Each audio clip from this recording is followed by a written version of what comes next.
When I was a child, I used to play this game called Stratego with my father.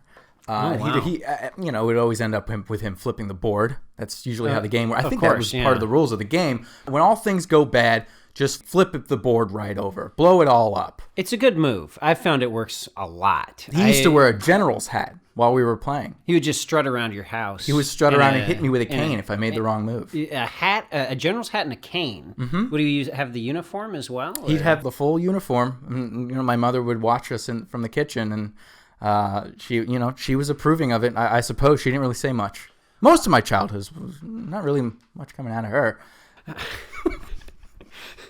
I bet that was very inspiring to have this general-like figure just strutting around your house with a large cane, and embracing this concept of strategy and really just giving you the tools needed to achieve in life, to understand discipline, I'm sure. Oh, it was all about discipline. He couldn't grow hair. He had alopecia, I believe. Oh, no hair at all.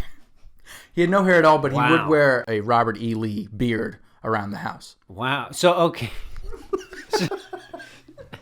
So your father would waltz around the house in a general's outfit and a fake beard, completely hairless, though. Yeah. Wow, that's a real inspiration as a child, I'm sure. I think that was what he was going for. Yeah. Well, strategy is a very important thing. I mean, I'm a guy that likes to sort of play it off the cuff. I don't usually use a lot of strategy in life. I'll go into a business meeting and just sort of, wing it. But I often find that, hey, if I think about this meeting for even a couple minutes before I enter, sometimes it helps.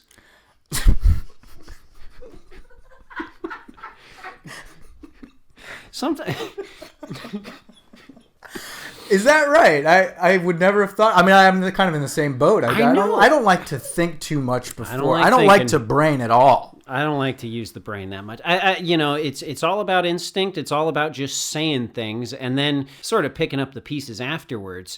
But I mean, I just find that, hey, 30 seconds, 10 seconds even, just before I enter a situation, just to think about what I'm going to say, it does a lot of wonders. It helps a lot.